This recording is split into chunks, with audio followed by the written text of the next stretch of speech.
Dr. Marcus Vance leaned against the cold metal wall of the medbay, sipping his third cup of synth coffee. The neutral medical ship Solace had been orbiting the edge of the war zone for weeks, offering aid to any side brave enough to request it. Most of the time, that meant patching up humans from the Earth Federation or treating minor injuries among the more peaceful alien species caught in the crossfire. But the Eriksons, they never asked for help. The Eriksons were a proud, warlike species, their empire stretching across dozens of star systems. They had their own advanced medicine and looked down on human technology. To them, humans were weak, a species too young and naive to truly matter in the grand scheme of things. Marcus had heard plenty of stories about their disdain. That's why, when the distress signal came in, he didn't believe it at first. "Repeat that," Marcus said, setting down his coffee. His voice was sharp, cutting through the buzz of the medbay. Lieutenant Harris, the ship's comms officer, stood in the doorway, his face pale. "An Erikson ship," Harris said. "They're asking for medical assistance. Coordinates are already in our nav systems." Marcus frowned. "Eriksons? Since when do they ask for help?" "They don't," Harris replied, his voice uneasy. "But this one is." Their message was garbled, but it sounded urgent. Life support failing, multiple critical injuries. Marcus exhaled slowly, his mind racing. This could be a trap. Eriksons weren't exactly known for their kindness, but Solace was a neutral ship bound by its mission to save lives, no matter whose lives they were. Marcus's instincts as a medic outweighed his doubts. "Tell the captain we'll need a full trauma team," Marcus said. "Prep the quarantine bay. And let's hope this isn't a mistake." The rescue shuttle trembled as it docked with the crippled Erikson craft. Marcus stood at the front of the team, his medkit strapped to his back and his helmet's visor glowing faintly in the dim light. The other medics followed close behind, their faces tense. As the airlock hissed open, Marcus was hit by the stench of burning metal and ozone. The Erikson ship's interior was a wreck. Wires sparked from the ceiling, and shattered consoles littered the floor. Bodies lay scattered among the debris. Some alive, most not. "Spread out," Marcus ordered, his voice calm despite the chaos. "Check for survivors." The medics fanned out, scanning for signs of life. Marcus stepped over a fallen beam, his boots crunching against broken glass. His scanner beeped, picking up a faint heartbeat nearby. Following the signal, he pushed aside a broken panel and froze. Lying there, barely breathing, was an Erikson woman.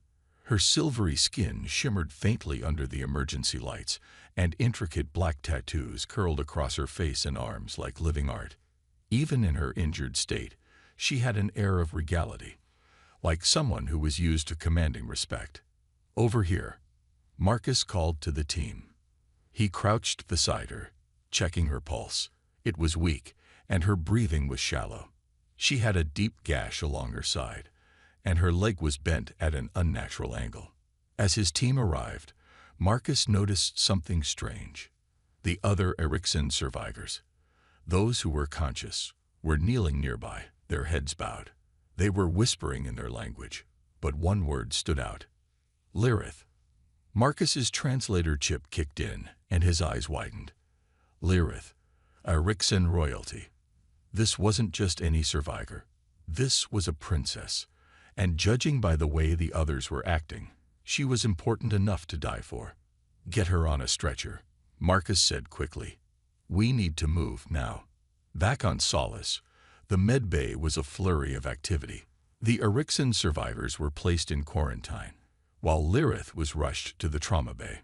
Marcus scrubbed in, preparing for surgery. He'd treated plenty of humans, but Erikson physiology was another challenge entirely. Their bodies were tougher, more complex. Even their blood glowed faintly under the lights, like liquid starlight. Vitals dropping, one of the nurses called out as Marcus entered the bay. He scanned the monitors. Lyrith's condition was worse than he'd feared. Internal bleeding, a punctured lung, multiple fractures.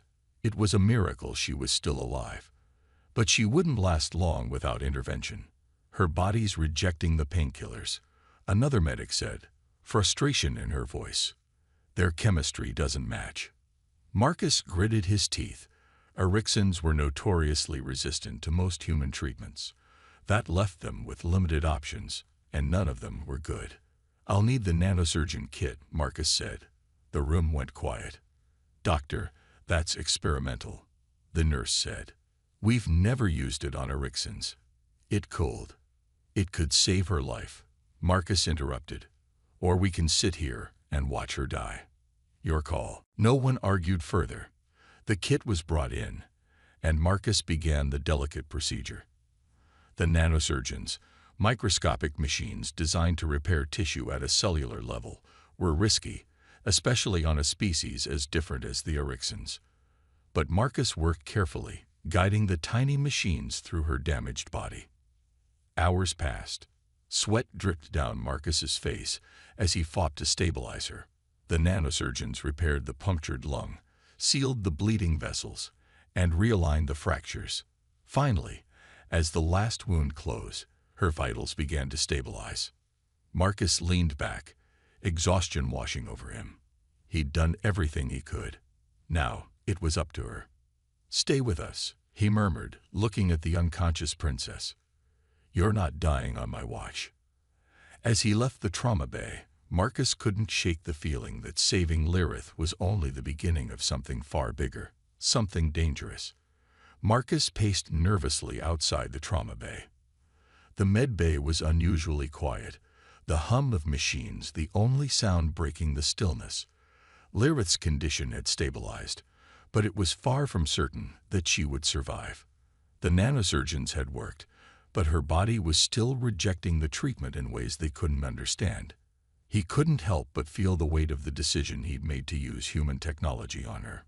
His eyes flickered to the door of the trauma bay as Nurse Ella entered, her expression serious. She's awake, she said, her voice low. Her vitals are strong, but she's not responding to the sedatives. She's different. Marcus nodded. I need to talk to her. He entered the trauma bay, finding Lyrith lying motionless on the bed. The glow from the biolights made her skin look even more ethereal, but her sharp, golden eyes were wide open, and they fixed on him as soon as he stepped in. Dr. Marcus Vance, human medic, she said, her voice weak but clear. You saved me. Marcus swallowed, surprised that she could speak so calmly after everything she'd been through. I did what I could. You've been through a lot. Lyrith's gaze never left his. You risked your life and your ship for me, she said, a faint smile tugging at the corner of her lips. Why? Marcus hesitated. He wasn't sure how to explain it, especially not to someone like her, someone from a royal family, a species with a history of seeing humans as little more than ants beneath their feet. Because it's my job, Marcus said simply. I take an oath to save lives, no matter who they are. Lyrith nodded slowly, her eyes softening. You have honor. That is rare among your kind. His face flushed slightly at the compliment, though he wasn't sure if it was genuine or a way to manipulate him. He pushed the thought aside. How are you feeling? She shifted slightly, wincing at the pain, but still trying to sit up. Strange. I feel different. My body is changing. My cells are rejecting the healing process, and yet there is a warmth, something I don't understand. It's your medicine. Marcus looked at the readouts on the monitors. That's impossible. The nanosurgeons shouldn't work on Ericksons at all. Your physiology is too different. I know, Lyrith said, but somehow it has, and it makes me wonder. How is it that your people can save me when no one else could? Marcus frowned. I'm not sure how to explain it. But it's not just the nanosurgeons. You were lucky. We got to you in time. It could have gone the other way. Lyrith's expression turned serious. It doesn't matter. I am in your debt, and I will repay you for your service, human. Marcus shook his head. I didn't do it for payment. I did it because it was the right thing to do. She narrowed her eyes at him. You say it's the right thing, but you are wrong. There is always a price for everything. And I. She stopped herself, her eyes searching his face. I will find a way to repay you, whether you want it or not. Marcus wasn't sure how to respond. He wasn't used to people thanking him, let alone making promises. But before he could say anything, the door to the trauma bay slid open with a soft hiss. Captain Rayner, the commanding officer of Solace, stepped inside, his stern face breaking into a frown when he saw Marcus standing over Lyrith's bed. "Doctor, how is she?" Rayner asked, his voice clipped. "She's stable, Captain," Marcus replied. "But I'm not sure how long it'll last. Her body's still adjusting to the treatment." Rayner raised an eyebrow. "Adjusting? This isn't a simple procedure, Marcus. You've used experimental technology on an alien species. You're treading dangerous ground here. Do you understand that?" Marcus didn't look away. "I know what I'm doing. I couldn't just let her die." Rayner's expression hardened. "I get that. But the Erixan Empire doesn't play by the same rules we do. If they find out what you've done, it could mean war. You've put this entire ship in danger." Lyrith's voice cut through the tension like a knife. "Let them come," she said, her eyes narrowing. "They won't dare touch this ship. Not after what he's done for me." Rayner turned to her, clearly taken aback by her confidence. "You're in no position to make threats, Princess," he said coldly. "Your people are at war with us, and I'm not about to risk everything for one life, no matter how important you think you are." Lyrith didn't flinch. "You will not speak to me that way again," she said, her tone firm and full of authority. "I may be a prisoner in your eyes, but you will respect me. And when my father hears of this, you will all regret it." The captain's face darkened, but before he could respond, Marcus intervened. "That's enough, Captain," Marcus said, his voice firm. "We're not here to fight. We're here to heal. Lyrith has been through enough." Rayner stared at him for a long moment before turning on his heel and storming out of the room, muttering under his breath. The tension in the room didn't subside, but at least it wasn't escalating. Lyrith turned to Marcus, her golden eyes full of gratitude. "Thank you. You've earned my respect." Marcus gave her a tight smile. "Just doing my job." She didn't seem satisfied by that answer, but she let it go. She leaned back against the bed, her eyes closing for a moment as she fought the exhaustion from everything that had happened. But then, as if remembering something, she opened her eyes again and fixed Marcus with an intense stare. "You did more than save me," she said quietly. "You've given me a chance at something I never thought possible. And for that, I will owe you a debt." Marcus didn't know how to respond to that. But before he could think of something to say, the medbay doors opened once more. This time, it was a delegation of Erixan officers, and their presence sent a chill through the room. It looked like the real trouble was only just beginning. The air in the medbay grew heavy as the Erixan officers stepped into the room. Their eyes, cold and calculating, swept over Marcus and Lyrith, who lay in her bed, still recovering from her injuries. The officers were tall, their angular faces marked by the same silvery tattoos as Lyrith's, though their expressions were far less serene. The leader of the group, a large male with dark red eyes, stepped forward, his boots clicking sharply against the floor.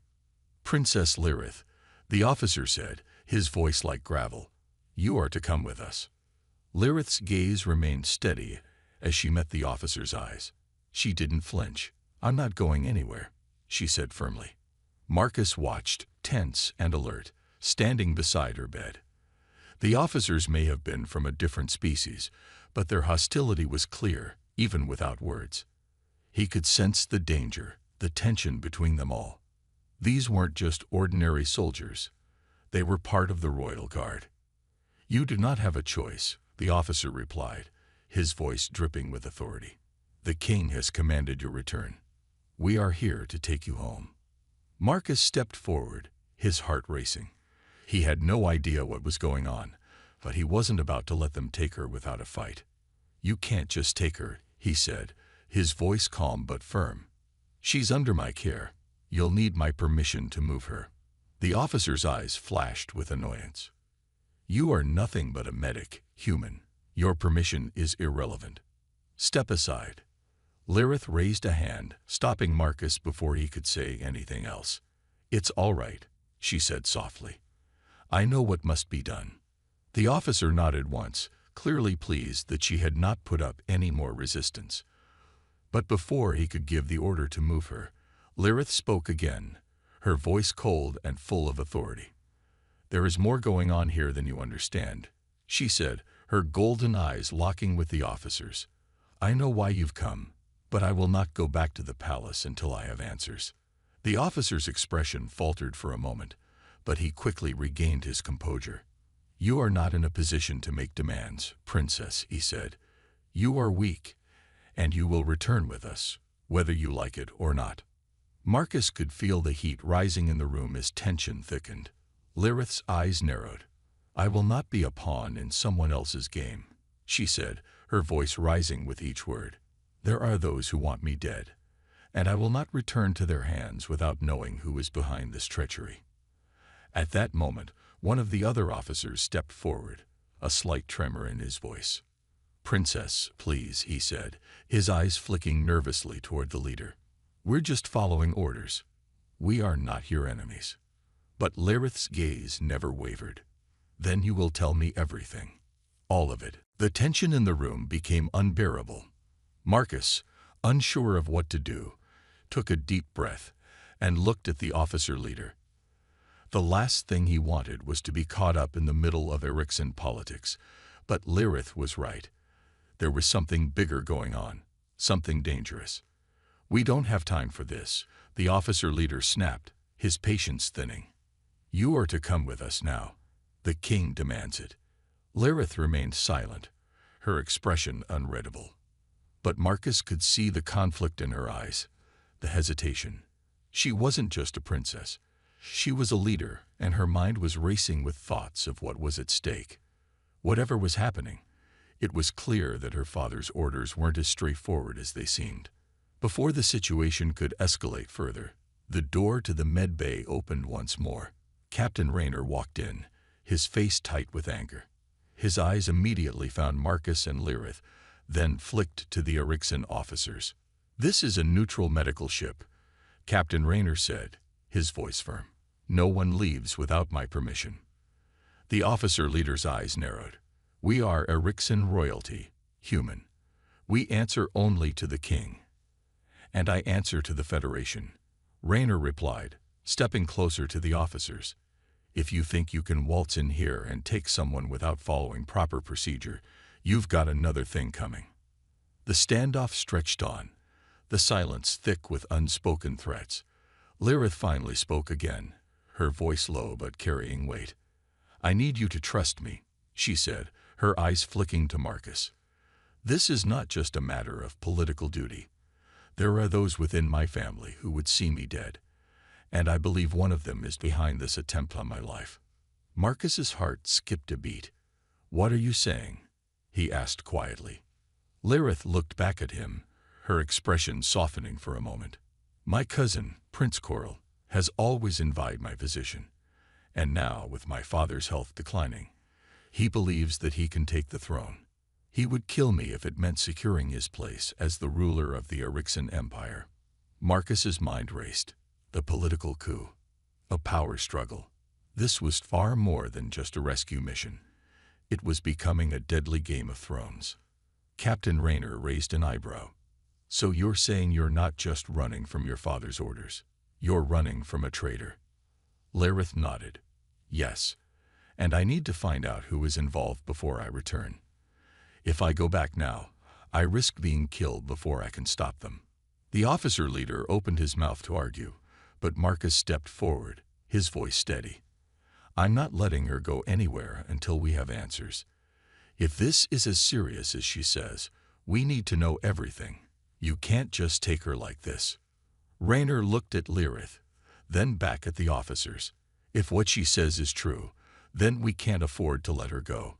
You'll have to take that up with the Federation." The Ericson officers exchanged glances, their tension palpable. The officer leader finally spoke, his voice colder than before. "Then you will regret this decision," he said. "We will inform the king of your actions." Lirith met his gaze without flinching. "Let him come. I'll face him when I'm ready." With that, the officers turned and left the room, leaving Marcus and Lirith alone once more. The silence was deafening. Marcus looked at Lirith, his mind swirling. He didn't know what was going to happen next, but one thing was certain. Whatever was going on in the Erixan Empire, it was about to pull them all into a much larger storm. The medbay door hissed shut behind the departing Erixan officers, leaving Marcus and Lirith standing in uneasy silence. The air was thick with tension, and the hum of the ship's systems seemed louder than ever. Marcus tried to steady his breath, but his heart raced with a mix of concern for Lirith and uncertainty about what the future would hold. Lirith remained still, her golden eyes lost in thought.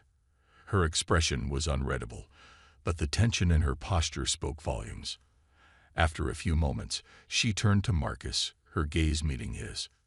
"I don't know how long I can stay here, Dr. Vance," she said softly. "The Erixans are persistent, and they will not give up. They will send more soldiers, more agents. I need your help." Marcus stood frozen for a moment, still processing everything she had said. A political conspiracy, a murderous cousin, the threat of death hanging over her head. It was a lot to take in. He had only intended to save a life, but now he was embroiled in something much larger. The Erixan Empire wasn't just at war with others. It was eating itself alive from the inside out. "What do you need me to do?" Marcus asked, his voice steady despite the confusion swirling in his mind. He couldn't back down now. She needed him, and more importantly, the truth needed to come out. Lirith gave him a small, appreciative smile, though it was tinged with sadness. "I need information. I need to find the people who are behind this. If I return to the palace without knowing who's behind the plot, I risk my life. I risk the lives of everyone who stands with me." Marcus nodded, his mind already working.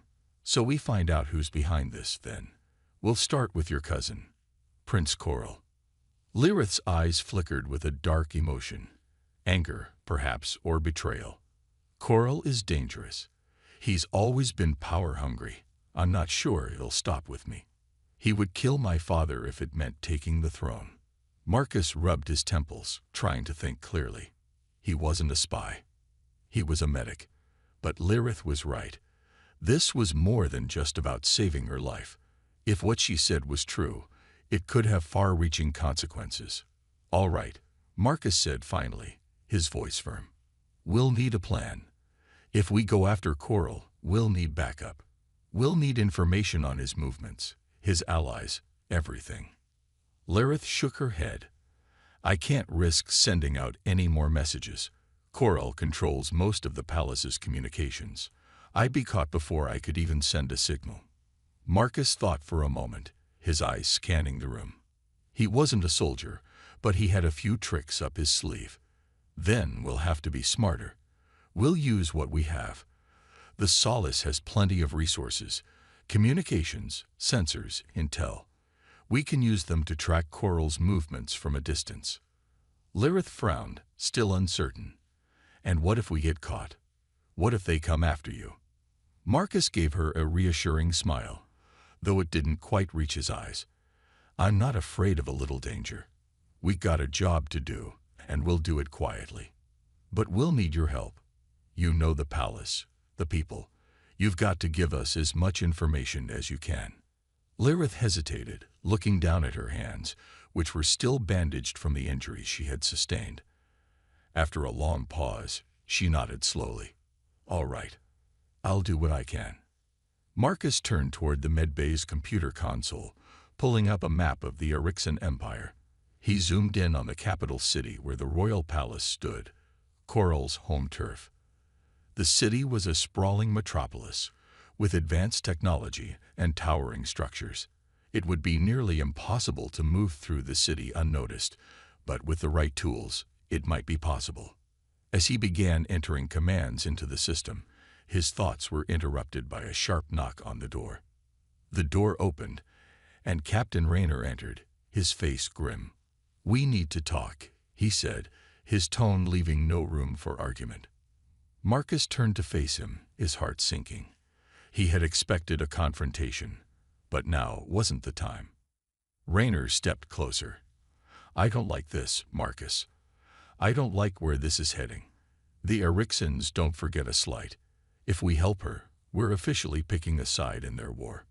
Marcus raised an eyebrow, not backing down. "We're not picking sides. We're just helping a person in need." Rayner's eyes narrowed. "That's not how the Eriksons will see it. They don't care about the Federation's neutrality. And if Coral finds out you're involved, you'll be marked. This whole ship will be."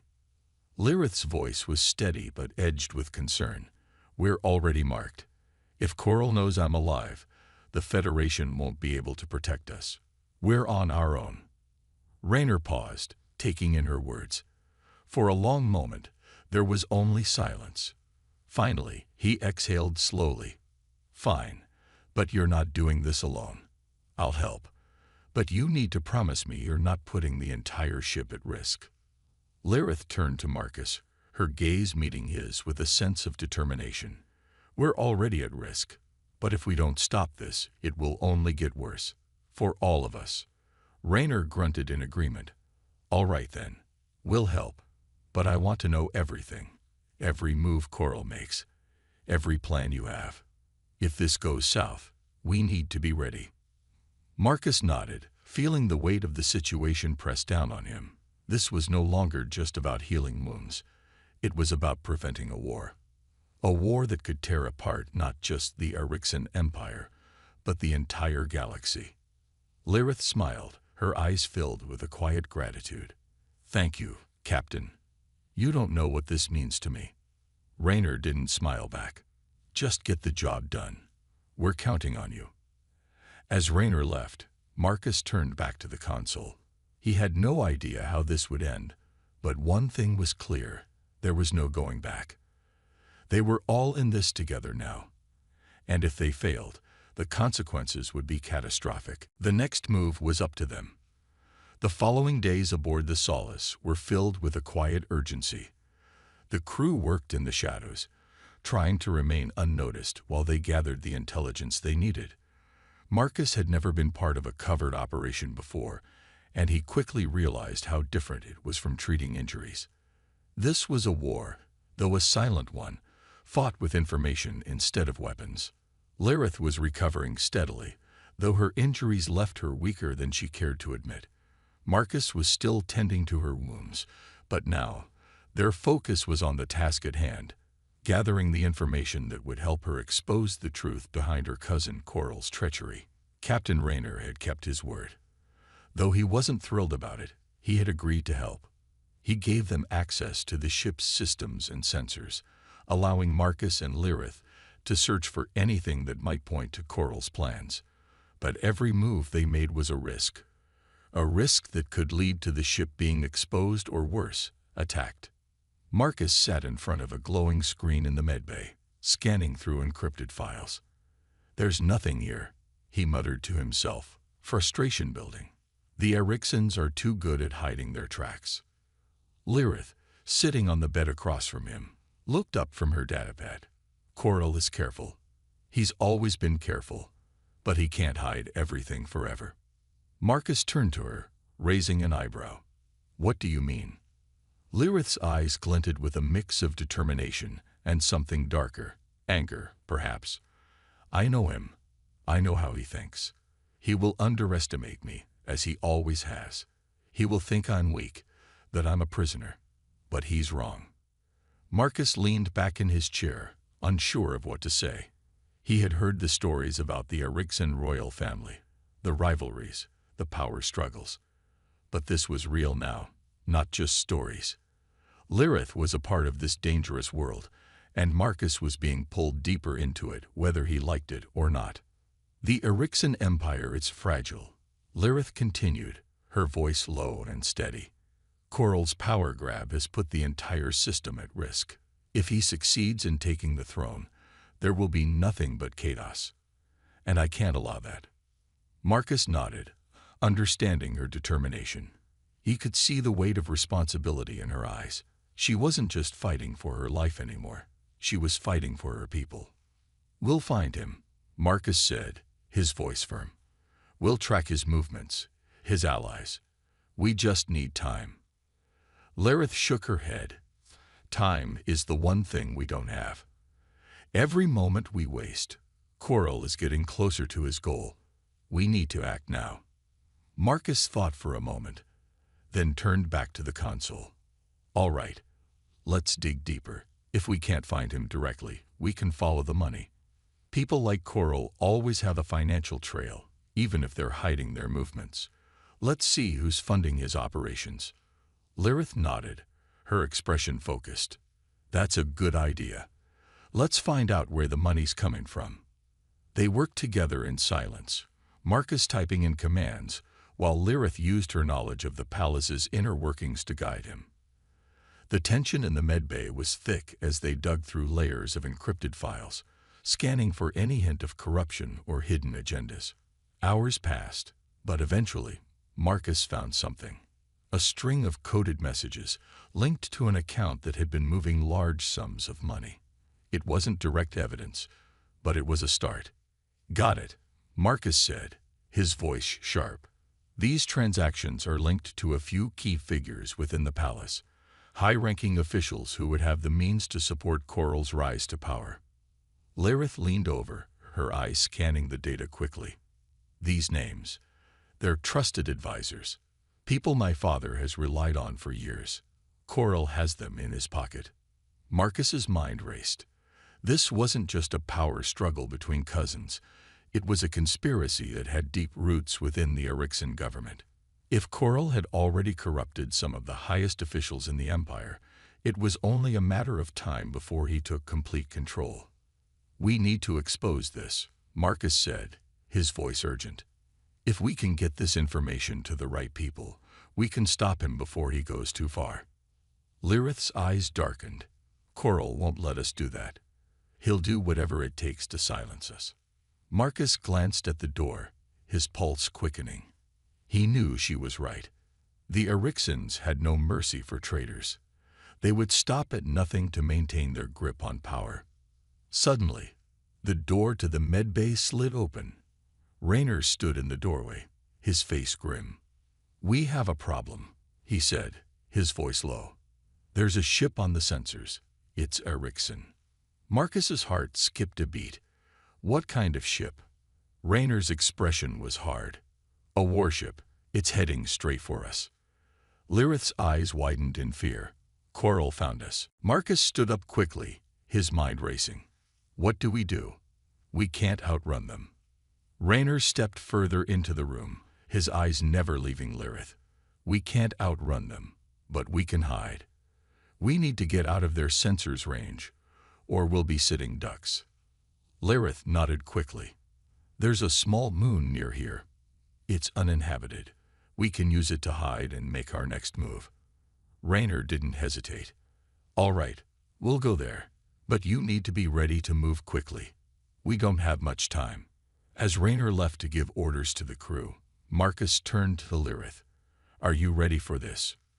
Lilith gave him a determined look, the fire in her eyes unchanged.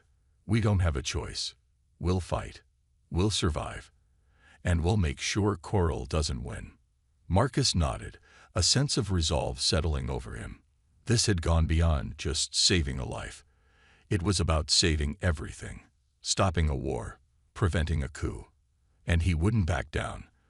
The moon was a cold, barren place. Its surface was a gray wasteland of jagged rocks and deep craters, far from the bustling cities of the Erixan Empire. But for Marcus, Lilith, and a crew of the Solace, it was the perfect place to hide. The warship that had been tracking them was still far off, but they couldn't afford to take any chances.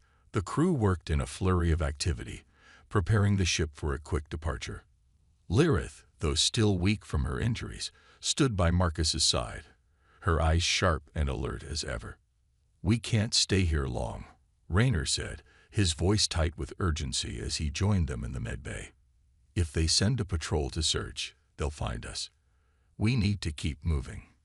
Marcus nodded, his thoughts racing. They had made it this far, but the real danger was just beginning. "What's the plan?" he asked, turning to Raynor. "We head for the other side of the moon," Raynor said. "There's a canyon there that should provide some cover. If we stay low, we can avoid their sensors." Lirith looked at him, her face serious. "What if they find us anyway?" Raynor's eyes narrowed, his hand resting on the hilt of his weapon. "Then we fight." Marcus felt the tension in the air, but he pushed it aside. There was no time to dwell on what-ifs. They had a job to do. The Solace was their only chance to escape, and if they didn't act fast, they would be caught in the open. He turned to Lirith, trying to gauge her strength. She looked exhausted, but her resolve was unshakable. "Are you sure you're up for this?" he asked, concern lining his voice. Lirith gave him a faint, determined smile. "I've been through worse." Marcus didn't doubt her, but he also knew that she couldn't keep pushing herself forever. He made a mental note to keep an eye on her health. But for now, they had no choice but to keep moving. "All right," Marcus said. "Let's get to the cockpit. Raynor, you take the lead. We'll follow your instructions." Raynor nodded, his face grim. "Get ready. This could get messy." The crew scrambled to their stations, and soon the Solace was moving silently away from the moon's surface. Marcus sat in the cockpit, staring at the screen as they approached the canyon Raynor had mentioned. The warship was still out there, its presence a constant reminder that they were being hunted. Lirith stood beside him, her fingers lightly touching the control panel. "We're almost there," she said softly, her voice steady despite the fear in her eyes. Marcus glanced at her. "Stay close to me. If anything goes wrong, we'll get you to safety first." Lirith shook her head. "I'm not leaving. Not until this is over." Marcus wanted to argue, but he knew it was pointless. Lirith was stubborn, and she wasn't going to let anyone stand in her way. He couldn't blame her for that. As the canyon came into view, Raynor's voice crackled through the comms. "Steady, everyone. We're going to drop below the radar. No lights, no noise." Marcus felt the ship's engines quiet as they dipped lower, the canyon walls looming ahead. The darkness of the canyon swallowed them, and for a moment, it felt as if they had disappeared into the void. But the peace was short-lived. A warning light flashed on the console, followed by an urgent beep. "We've been spotted." Raynor's voice came through, low and serious. "Brace yourselves." Before Marcus could react, the ship was rocked by a powerful blast. The Solace lurched violently, throwing him against his seat. Lirith staggered but caught herself on the control panel. "What the hell was that?" Marcus shouted, trying to regain control of the ship. "We're under fire," Raynor responded. "They've got us in their sights." Marcus quickly accessed the sensors, trying to find a way to evade the incoming fire. The warship was closing in fast, its weapons charging. "Raynor, can you get us out of here?" Marcus called, his hands moving rapidly over the controls. Raynor's voice was steady but urgent. "I'm trying. I need more time." Marcus turned to Lirith, his heart pounding. "Can you do anything to help?" Lirith's eyes were focused, her fingers dancing over the nearby control panel.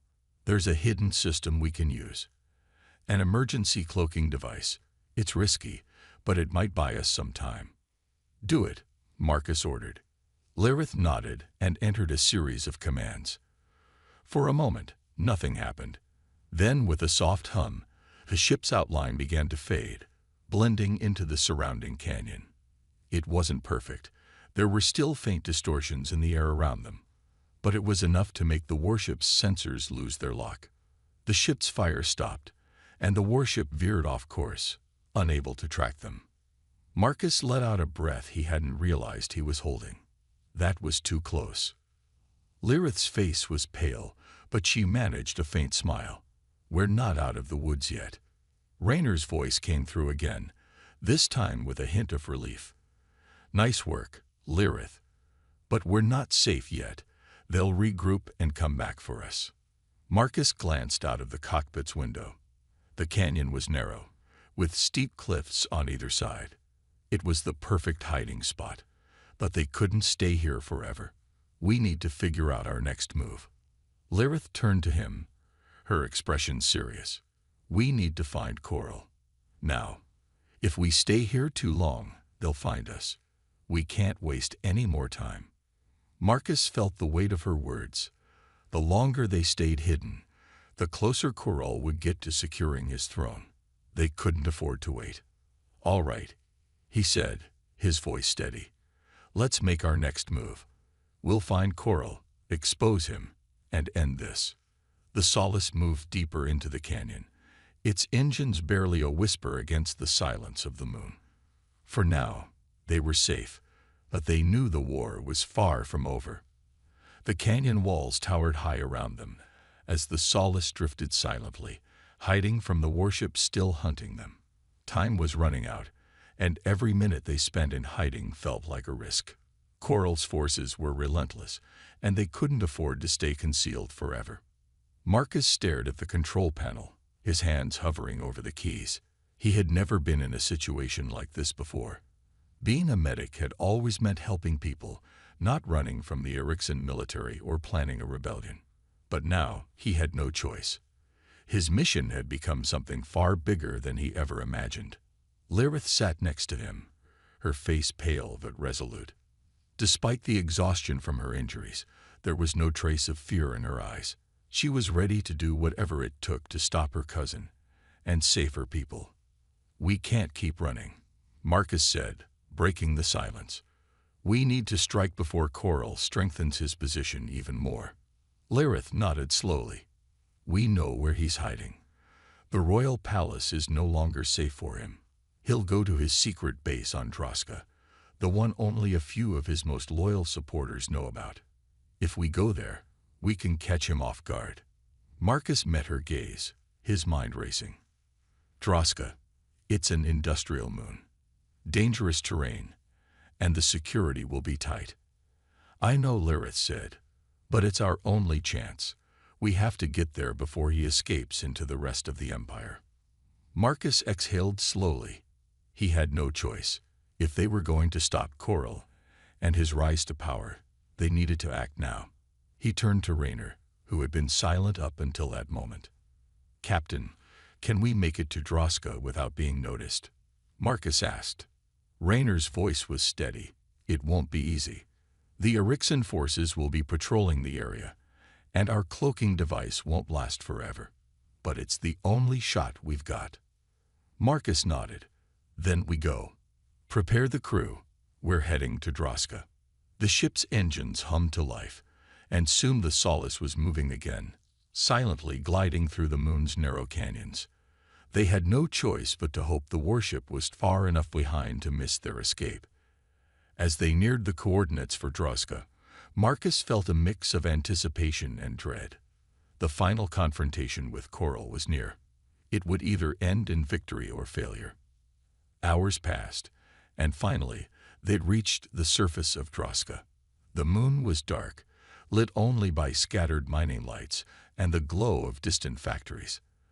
The landscape was harsh and barren, filled with sharp rocks and craters.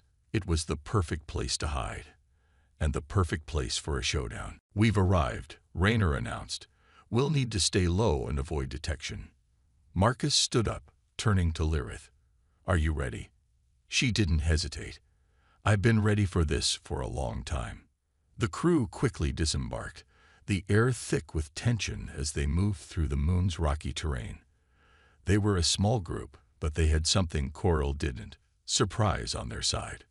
Lyrith led them to a hidden entrance, a secret tunnel known only to the most trusted members of her family. As they moved through the dark passageways, Marcus couldn't help but feel the weight of the mission pressing on him. They came to a large chamber, dimly lit and lined with ancient Erickson symbols. At the far end of the room, a control panel flickered, showing a map of the base. Coral's location was marked, and it was closer than they thought. We're almost there, Lirith whispered, her voice tense. We just need to reach the central command room, and then we can take him down. Marcus nodded, his pulse quickening. They couldn't afford any mistakes now. They had to take Coral by surprise. As they approached the command room, they heard voices. A pair of Coral's guards were stationed outside, their weapons ready. Raynor motioned for the team to stop, his expression grim. We can't let them alert the rest of the base, Raynor whispered. Lirith, surprisingly calm, stepped forward. I'll handle this. Before anyone could react, she moved with lightning speed. She disarmed one guard and knocked him unconscious in seconds. The other guard tried to raise an alarm, but Marcus was already on him. Within moments, both guards were taken out, their weapons lying harmlessly on the floor. The door to the command room slid open, and they entered, weapons drawn. Coral was there, standing in front of a massive control panel, his back turned to them. He didn't seem surprised to see them. I knew you would come, Lirith, he said, his voice cold and mocking. You always were too predictable. Lirith stepped forward, her eyes filled with fury. You'll never get away with this, Coral. Your reign of terror ends here. Coral slowly turned around, his face twisted with a sneer. You think you can stop me? I have the entire Erixan military at my command. You're nothing but a minor inconvenience. Marcus stepped forward, his voice firm. We'll see about that. The standoff was tense, each side calculating their next move. Coral was dangerous, and Marcus knew they couldn't afford to underestimate him. But they had something Coral didn't. Unity. They had each other. Suddenly, Raynor's voice cut through the silence. It's over, Coral. You're surrounded. Surrender now, or we'll take you down. Coral's eyes flickered with rage, and in that moment, he lunged for his weapon. But Lirith was faster. She grabbed his arm, twisting it until he dropped the weapon to the floor with a loud clang. You've lost, she said quietly, her voice steady. Coral struggled, but there was no way out. The Erixan military couldn't save him now. His dream of ruling the Empire was shattered. Raynor stepped forward, securing Coral's hands. You'll be tried for your crimes. You won't escape this. Lirith looked down at her cousin, her face unreadable. This was never about power for me. It was always about protecting my people. Coral didn't say anything, his anger fading into defeat. As Marcus and the team moved to secure the room, he realized that the mission was over. They had stopped Coral, and with his capture, the Erixan Empire could finally begin to heal. Lirith turned to Marcus, her eyes filled with gratitude. Thank you. We couldn't have done this without you. Marcus smiled, relief washing over him. We did it together. With Coral in custody and the future of the Empire uncertain, Marcus knew one thing for sure. His life had changed forever. He wasn't just a medic anymore. He was a part of something bigger. The battle was over, but the war for peace was just beginning.